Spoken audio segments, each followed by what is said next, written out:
hide and seek, and give you my clothes, and tell you I like your shoes, and sit on the steps while you take a bath, massage your neck, and kiss your feet, and hold your hand, and go for a meal and not mind when you eat my food, and meet you at Reddy's and talk about the day, and type your letters and carry your boxes, and give you tapes you don't listen to, and watch great films and watch terrible films, and complain about the radio, and take pictures of you when you're sleeping, and get to fetch you coffee and bagels and Danish, and go to Florence and drink coffee at midnight, and have you steal my cigarettes and never be able to find a match,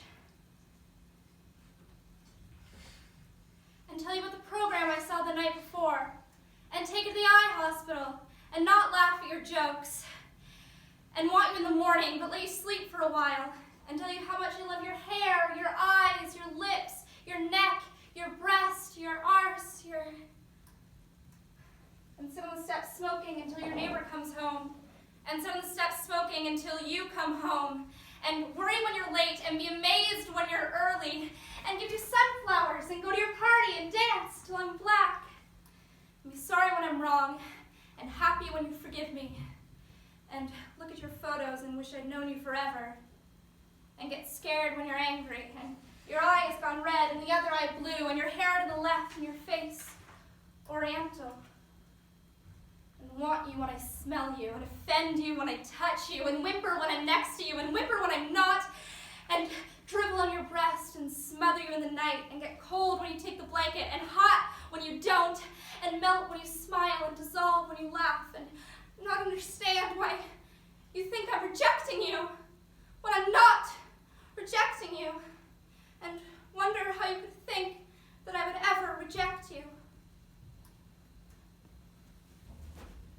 And wonder who you are, but accept you anyway, and tell you about the tree angel, enchanted forest boy who flew across the ocean because he loved you. And write poems for you, and wonder why you don't believe me. And a feeling so deep I can't find words for it. And what about you a kitten I'd get jealous of because it would get more attention than me? And keep you in bed when you have to go, and cry like a baby when you finally do, and get rid of the roaches, and buy you presents you don't want, and take them away again, and ask you to marry me, and you say no again, but keep on asking because, though you think I don't mean it, I do, always have, from the first time I asked you. And wander the city thinking it's empty without you, and want what you want, and think I'm losing myself, but know I'm safe with you. And show you the worst of me, and try to give you the best of me, because you don't deserve any less. And answer your questions when I'd rather not, and tell you the truth when I really don't want to, and try to be honest because I know you prefer it, and hang on in for just 10 more minutes before you throw me out of your life, and forget who I am. And try to get closer to you, because it's a beautiful learning to know you, and well worth the effort. And speak German to you badly, and Hebrew to you worse, and make love with you at 3 in the morning, and somehow, communicate some of the overpowering, undying, overwhelming, unconditional, all-encompassing, heart-enriching, mind-expanding, ongoing, never-ending love I have for you.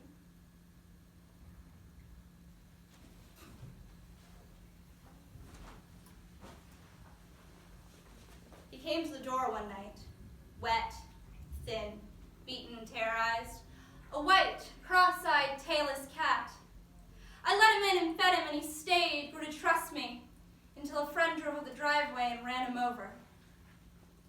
I took what was left to a vet who said, "Not much chance. Give him these pills. His backbone is crushed, but it was crushed before and somehow mended. If he lives, he'll never walk. Take a look at these x-rays. He's been shot. Look here, the pellets are still there. Also, he once had a tail. Somebody cut it off." I took the cat back. It was a hot summer, one of the hottest in decades. I put him on the bathroom floor, gave him water and pills. He wouldn't eat. He wouldn't touch the water. I dipped my finger into it and wet his mouth and talked to him. I didn't go anywhere. I put in a lot of bathroom time and talked to him and gently touched him. And he looked up at me with those pale, blue, crossed eyes, and as the days went by, he made his first move. Dragging himself forward by his front legs, the rear ones wouldn't work. He made it to the litter box, crawled over and in. It was like a trumpet of possible victory, blowing into that bathroom and into the city. I related to that cat. I'd had it bad. Not that bad, but bad enough. One morning, he got up, stood up, fell back down, and just looked at me. "You can make it," I said to him. Finally, he walked a few steps. He was like a drunk. The rear legs just didn't want to do it, and he fell again, rested, then got up. You know the rest. He's better than ever. Cross-eyed, almost toothless, but the grace is back. And that look in his eyes never left. And now sometimes I'm interviewed and they want to hear about life and literature, and I get drunk and hold up my shot, run over a cross-eyed, detailed cat, and I say, look at this.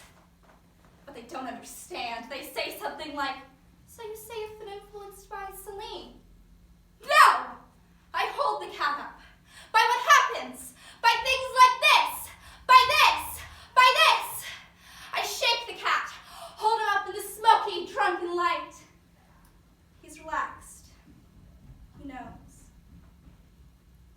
It's then that the interviews end. Although I am proud sometimes when I see the pictures later, and there I am, there's the cat, and we are interviewed together. He too knows it's bullshit, but somehow it all helps.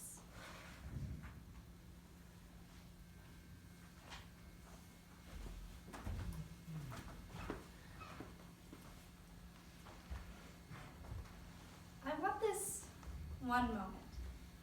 It's what I want out of a relationship, which I guess might explain why I'm single now. Ha ha.